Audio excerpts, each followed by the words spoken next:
Brian Volk-Weiss, who is what exactly is your title besides Grand Poobah? It's not that. Founder and CEO. Founder, I enjoy and I take that. CEO, I always do in quotes. Well, yeah, somebody's got to be, so it might as well be That's you. Right. And as we were just talking, I don't know if we've ever actually met face to face, but you've been on the Fanboy Planet podcast before during the pandemic when I think you kept us all sane with videos about toy stores and comic book shops. So now it's back. It's going to be back. Oh, it is. And so now, I mean, you've expanded since we talked. Not only have you produced the shows like The Toys That Made Us, and I think you were also in the movies that made us as well. And now Nacelle is doing toys. So what's your ethos? What's your plan? You know, it's funny. I get asked that a lot, and I should probably have a better answer than I do. But I just tell the truth, and if it sounds weird, so be it. There's no plan. Like, we basically had a plan 5 years ago to build the Nacelleverse, and we are just implementing that plan. So we're buying more brands, we're making more toys, we're making more cartoons. We just did our first video game deal. We're hopefully about to do our second video game deal. The first one was for biker mice. And we just want to build a really enjoyable, fun, hopefully long-lasting shared universe of all these great properties. They all very much. So if that sounds like a plan, that's the plan. That's the best kind. You're right. It's just kind of stumbling into, oh, this is cool. And this is a lot of nostalgia, obviously, because your shows were, but that you've got the Cowboys of Moo Mesa. I'll be perfectly frank, I'm too old. I vaguely remember that existed. I remember Biker Mice from Mars, and you have Sectars too, right? Sectars, Garloo, Big Lou. Don't forget Big Lou. I didn't know there was a Big Lou. Oh, there's a Big Lou. And the big thing, I think you know, I knew that Star Trek figures were coming, but you announced a new, like, Build-A-Bridge set? Yeah, it's right here behind this blue wall. Yeah. Okay, so that Star Trek license can't be easy. Be more specific. Well, I mean, you know, because there have been a lot of Star Trek action figures. Playmates had it. I am a collector of Mego, so I have all the Mego Star Trek figures. Good for you. And now you have this, that you're doing it with Nacelle. What is the licensing deal you made with? What limitations, I guess, is really my question. So I'll give you a couple answers. Our rights only go from 1966 to 2005. So we cannot do anything after 2005, which is not a problem. So that's the first thing. The second thing is, here's the way I always explain what it's like to work with Paramount. So when you make a toy line, you know, we've already announced 4 waves. With Paramount, we're up to wave 8. So we've been talking to them. So every single figure needs to be approved. Every single costume, face, everything needs to be approved by Paramount.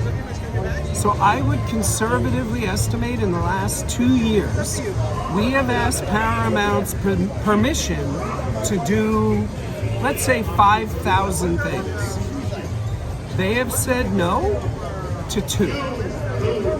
Okay, that's interesting. So that's what it's like to work with Paramount. You know, because like I said, I do collect Megos and see online people complaining. We're a bunch of whiny old men going, why can't we have our only toys? 1%. I know, but that's who's too. online, you know, and so I acknowledge that, but I think you've given us a small glimpse into what a process it is, because that to me is the thing. It's like it just takes forever. So you've got 4 out there. How long did it take to get those from even approval through production to being at least something out here? It should take soup to nuts 8 or 9 months between we want to do this and people opening boxes in their homes. We're looking now at around 13 months per wave, and we're hopefully getting it down to somewhere between 8 and 9. We had some issues with our factory on wave one, so we've been very open about that. We had to make some changes, and we lost about 2 months because of that. And we are subsequently have changed factories. Number one. Number two, I have a 5,000 plus toy collection. I've been collecting toys since college. I only have been making toys for 4 or 5 years. If people understood the insanity of all the laws and all the rules and it is bonkers. We have had a toy line sitting in the port of Los Angeles in a warehouse for 3 weeks, not Star Trek, for 3 weeks. Because some new law went into effect on July 8th that nobody knew about anywhere. The U.S. government hasn't even crewed up.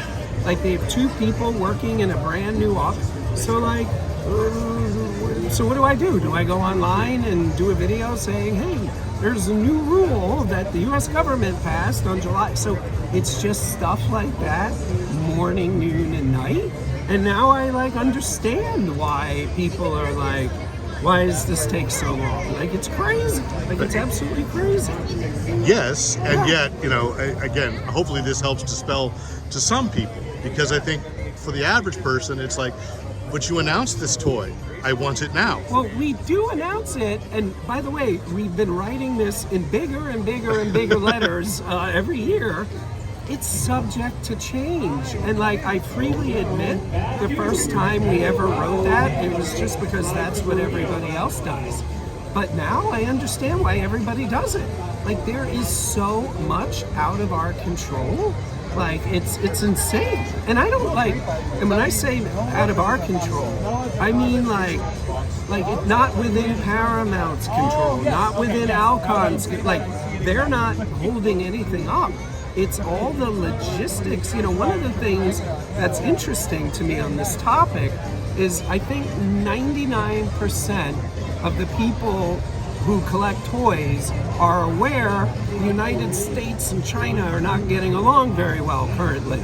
The devil, you say. I know, right? But for some reason, they don't understand, or they don't connect that statement affects getting products from their factories. So it's it's always very interesting where people who clearly are smart, intelligent people are I don't understand, why is it taking so long? And it's our president put a lot of pressure on them. They didn't like that. They're putting a lot of pressure on us. And yes, our little toys are getting delayed a little bit. Well, and up top, because what comes out is obviously very high quality. I'm looking at this packaging behind you right now for a toy line that I'm almost tempted to buy it, even though I have no idea. You should. Because they just look gorgeous. I have a better idea for you. Are you ready? Yeah. Buy 2. One to play with, one to keep. Regardless. For future. 2 is better than 1. All right, so, but up top you said, we've bought ideas. So you are buying, you own Cowboys of Moo Mesa now? Yeah, we own everything you see here except Star Trek and The Expanse. Okay, and so what do you look for, nostalgically, when you're hunting down licenses, what do you look for to say, I want this one? So it changes. So initially it was based on our need to start. So we decided to do this, we committed to it, so we needed to get 3 or 4 brands as quickly as possible to get going. They had to be good brands that we could work with. There's a million things we turned down, don't get me wrong, but 5 years ago, we needed to get going. By the most unbelievable coincidence in my career, I have been and I know this sounds like bullshit maybe to people, I have been the biggest ROBO FORCE fan ever. But just to be clear what I mean by that, of the vibe. Not I didn't know the character names as much, there was no world, but I loved the designs, they were so unique. So they literally, I kid you not, the first IP that we became aware of potentially being able to buy was ROBO FORCE. Of everything, like obviously I would have wanted Transformers or G.I. Joe, probably couldn't and can't get those. So we got ROBO FORCE, it went great, then we got Biker Mice, things got even better, then we got Sectars, things went even better. Now we are being incredibly specific about what we're looking for, and basically we don't want to buy any brands anymore that are below the household name value of Biker Mice. Well, what achieves that? Because, like I said, I knew what Biker Mice from. I remember there was an animated series for both that and Cowboys of Moonbasa, but I don't remember them being huge at the time. But again, I was in my 30s, so who knows? To be perfectly honest, what is that thing that gets that threshold for you? So I'll tell you an example, a real example, because it didn't happen. We were this close to getting RoboCop, this close, and we had the very bad luck of we were negotiating against MGM because there's a law that says an original concept goes back to the creators, called the Sonny Bono Law. Yeah. Goes back to the creators after 40 years. So we were negotiating with the rights holder, Ed Neumeyer and Mike Miner. We were good to go. Like, we had it. And then one day I woke up and I saw on Deadline that Amazon had bought MGM, and we got outbid massively. Okay. So, well, not massively, but like, and I'll tell you the real numbers because it doesn't matter. We looked like we had it for about between 7 and 8 million, and we tapped out at 22 million. So that shows you what Amazon did by buying MGM, or what it did for MGM. But that's what we're looking for, a brand that, my wife is the last person on earth who would go to San Diego Comic-Con or WonderCon. She is like the complete opposite of me in terms of what she likes and I like for content and whatever. She knows who RoboCop is. She doesn't know who Throttle is. She doesn't know who the Sectars are. So the next thing we acquire will be something either at that level, because like I said, she knows RoboCop. She doesn't know anything about Star Trek, but she knows who Spock is. She knows who Captain Kirk is. That's what we need for the Nacelleverse, and that's what we're actively pursuing. Do kids buy this? I mean, because they were originally aimed at kids, and I look at this stuff and I go, this is very high-end collectible. Once you have interchangeable hands, I worry. So is this appealing to the whole family? So it's interesting. It's a great question. Believe it or not, no one has ever asked that. So, like I said, we've been doing this about 4.5 years, and ROBO FORCE is a great example. Initially, I would say 100% of the people buying ROBO FORCE were adults. And it happened when the cartoon came out that we do on Tubi with The Rock, started going down. And not only that, we saw people who had ordered 2 years earlier buying the same thing again, and we assume it's for their kids. Yeah, well, and Tubi's kind of been a godsend for that kind of thing, because there's not really a barrier of like pay TV, basically, streaming. I mean, this is so cool. I mean, again, having met you locally 5-6 years ago, and to see how far it's come, it has been amazing. So I'm going to ask one. This is my request, but I have a feeling Marvel has it wrapped up. It didn't have a TV show. Does it have to? And it'd be Crystar, the Crystal Warrior. Marvel, it is spoken for. We can't get it. We've looked into it a long time ago, but it's not Marvel. It's I think it's Mattel or Hasbro, but it's not Marvel. Yeah, that has the merchandise rights. Yeah. Okay. See, I think that's another thing the average fan doesn't understand is it's a labyrinth getting through who owns things. Your story of RoboCop, But the story of, like right now, I don't understand ROM.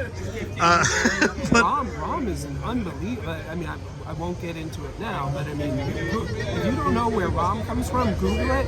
It is a company that had never made a toy.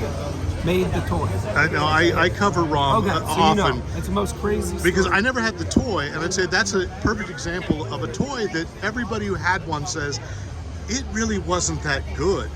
But the comics were incredible, and then Marvel doesn't have it. They got to reprint theirs, but you know.